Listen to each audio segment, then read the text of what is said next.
नमस्कार। क्या इंडिया की स्टॉक मार्केट वाकई एक बड़े क्रैश की तरफ बढ़ रही है या फिर ये सिर्फ एक रूटीन करेक्शन है? आज के इस विश्लेषण में हम इसी बात पर चर्चा करेंगे और वो भी बिल्कुल हार्ड फैक्ट्स के साथ। पिछले कुछ वक्त से मार्केट की इस हलचल ने हम सबकी नींद उड़ा रखी है, राइट? ग्लोबल टेंशंस, अजीब से डेटा पॉइंट्स। चलिए सीधे डेटा में डाइव इन करते हैं और सच्चाई पता लगाते हैं। तो बिना किसी इधर उधर की अफवाहों पर ध्यान दिए सिर्फ फैक्ट्स और ग्राउंड लेवल डेटा के बेसिस पर इस सबसे बड़े सवाल का जवाब ढूंढते हैं। थोड़ा कॉन्टेक्स्ट सेट करते हैं। इस हफ्ते की ट्रेडिंग एक्टिविटी ही देख लीजिए। निफ्टी 50 में 2% से ज्यादा का फॉल आया। और सबसे शॉकिंग क्या था? फियर गेज यानी हमारा विक्स इंडेक्स, जो अचानक से 11% शूट अप कर गया। मतलब मार्केट में घबराहट तो साफ तौर पर दिख रही है। अब आप सोच रहे होंगे कि आखिर इस पैनिक और घबराहट की असली वजह क्या है? चलिए हमारे पहले सेक्शन की तरफ बढ़ते हैं। The red flags, macro economic headwinds, वो फैक्ट्स जो सच में डरा रहे हैं। सबसे पहला बड़ा रेड फ्लैग 4.5%। ये यूएस की 10 ईयर ट्रेजरी यील्ड का आंकड़ा है।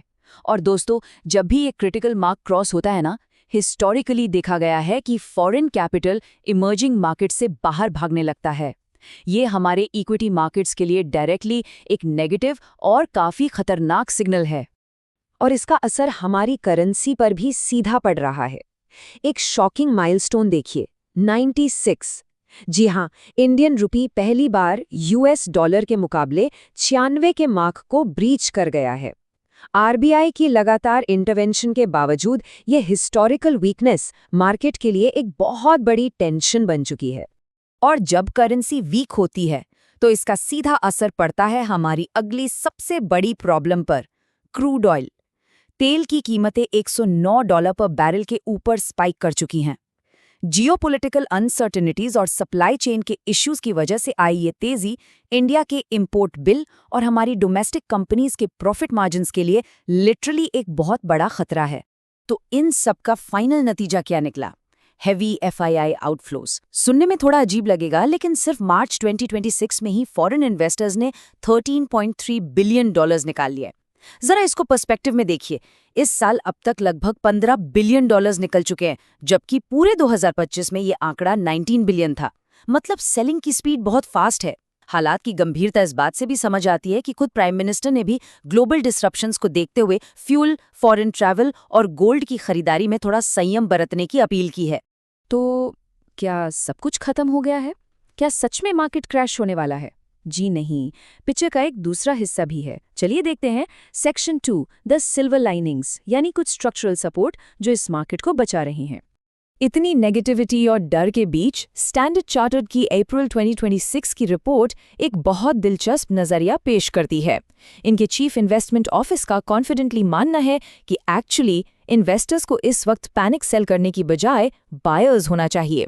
उनका एस्टिमेट है कि रोबस्ट इकोनॉमिक ग्रोथ और आने वाले टाइम में यूएस ईरान सीज़फायर के चांसेस इस करंट फॉल को एक शानदार बाइंग अपॉर्चुनिटी बनाते हैं।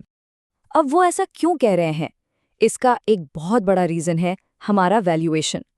निफ्टी का 12th month forward PE ratio अब 18.0x पर आ गया है, जो कि उसके पिछले 10 साल के हिस्टोरिकल एवरेज यानी 18.6x से क्लियरली नीचे है। इसका सीधा सा मतलब ये है कि इस घबराहट के बीच भी लार्ज कैप वैल्यूएशंस अब फाइनली एक कंफर्टेबल बाय जोन में एंटर कर चुके हैं।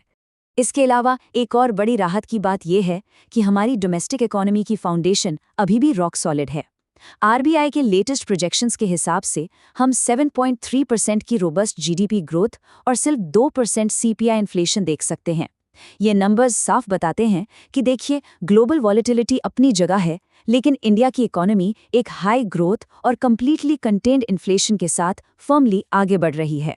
ओके, मैक्रो नंबर्स तो अच्छे लग रहे हैं, लेकिन ग्राउंड रियलिटी क्या है? चलिए सेक्शन 3 में देखते हैं Q4 FY26 अर्निंग्स का रियलिटी चेक। कंपनियों के असली प्रॉफिट्स क्या कह रहे हैं? ये सिंपल सा डेटा देखिए जो आधी अधूरी स्टोरी को पूरा कर देता है। निफ्टी 50 यानी हमारे जो लार्ज कैप जायंट्स हैं, उनकी बॉटम लाइन यानी प्रॉफिट ग्रोथ सिर्फ 10% पर स्ट्रगल कर रही है। लेकिन वही दूसरी तरफ मिड कैप 150 में 26% की फिनोमिनल प्रॉफिट ग्रोथ है। इसका मतलब समझ रहे हैं आप? मार्केट में डर सब जगह बराबर नहीं है। असली ग्रोथ और सॉलिड अर्निंग्स अभी भी इस मिड कैप स्पेस में लगातार हो रही हैं। और सिर्फ मिड कैप्स ही नहीं, कुछ स्पेसिफिक सेक्टर्स इस गिरती हुई मार्केट में भी कमाल का दम दिखा रहे हैं। जैसे मेटल्स और माइनिंग का परफॉर्मेंस बिल्कुल आउटस्टैंडिंग रहा है। फार्मा में स्पेसिफिकली सीडीएमओ स्टॉक्स काफी अच्छी स्ट्रेंथ शो कर रहे हैं। अदानी ग्रुप के स्टॉक्स लीगल केसेस क्लोज होने की खबरों के बाद स्ट्रॉन्ग ब्रेकआउट्स दे रहे हैं। और एक बेहद इंटरेस्टिंग फैक्ट ये भी है कि लगातार मैसिव सेलिंग के बाद एफआईआईज भी ब्रीफली मई 14 और 15 को नेट बायर्स बनकर वापस आए थे। ये एक क्लियर साइन है कि उन्होंने भी वैल्यू हंटिंग शुरू कर दी है। तो इन सब कॉम्प्लेक्स आंकड़ों और ट्रेंड्स को देखने के बाद आगे क्या होने वाला है, चलिए चलते हैं हमारे आखिरी हिस्से में, looking ahead the 2026 trajectory. Mint के फाइनेंशियल एक्सपर्ट्स ने 5 ऐसे स्ट्रक्चरल फैक्टर्स पॉइंट आउट किए हैं जो एक काफ़ी स्ट्रॉन्ग 2026 की तरफ इशारा करते हैं। पूरा साल अगर आप देखें तो एक डबल डिजिट अर्निंग्स रीबाउंड की पूरी उम्मीद है। वैल्यूएशंस अब कंफर्टेबल लेवल पर आ गए हैं, तो एफआईआईज फिर से पोटेंशियल बायर्स बन सकते हैं। साथ ही हेल्दी जीडीपी ग्रोथ और लो इन्फ्लेशन तो है ही। ओवरऑल एक्सपर्ट्स का मानना है कि जो इन्वेस्टर्स इस वक्त थोड़ा पेशेंस रखेंगे, उन्हें आगे चलकर जरूर अच्छा रिवॉर्ड मिलेगा। तो इस पूरे विश्लेषण का निचोड़ यही निकलता है, short term pain versus long term fundamentals. देखिए, मैक्रो इकोनॉमिक रेड फ्लैग्स जैसे कि rising US yields, expensive crude oil और गिरती हुई करेंसी बिना किसी डाउट के इमीडिएट पेन दे रहे हैं और घबराहट पैदा कर रहे हैं। लेकिन अगर हम थोड़ा जूम आउट करके बेस लेवल पर देखें तो हमारी जीडीपी ग्रोथ और मिड कैप स्पेस का एक्चुअल अर्निंग्स डेटा ऑब्जेक्टिवली बहुत ही ज्यादा स्ट्रांग है। और ये सब फैक्ट्स हमें एक आखिरी थॉट प्रोवोकिंग सवाल पर लाकर खड़ा करते हैं। क्या ये करंट मार्केट वॉलेटिलिटी सच्चाई में पैनिक करने का सिग्नल है, या फिर एक डिसिप्लिन्ड इन्वेस्टर के लिए एक शानदार स्ट्रेटेजिक एंट्री पॉइंट? फैक्ट्स आपके सामने बिल्कुल साफ है। मैक्रो फैक्टर्स थोड़ा डरा रहे हैं, लेकिन ध्यान रखिए, वैल्यूएशंस अपने हिस्टोरिकल एवरेज से नीचे हैं और अर्निंग्स कंप्लीटली सॉलिड हैं। एक बेहतर और स्मार्ट इन्वेस्टमेंट स्ट्रैटेजी इन्हीं हार्ड फैक्ट्स के आधार पर बनाई जा सकती है। आज के इस एक्सप्लेनर में बस इतना ही। मार्केट को समझते रहिए, डेटा को ट्रैक करते रहिए और पैनिक से बचकर रहिए।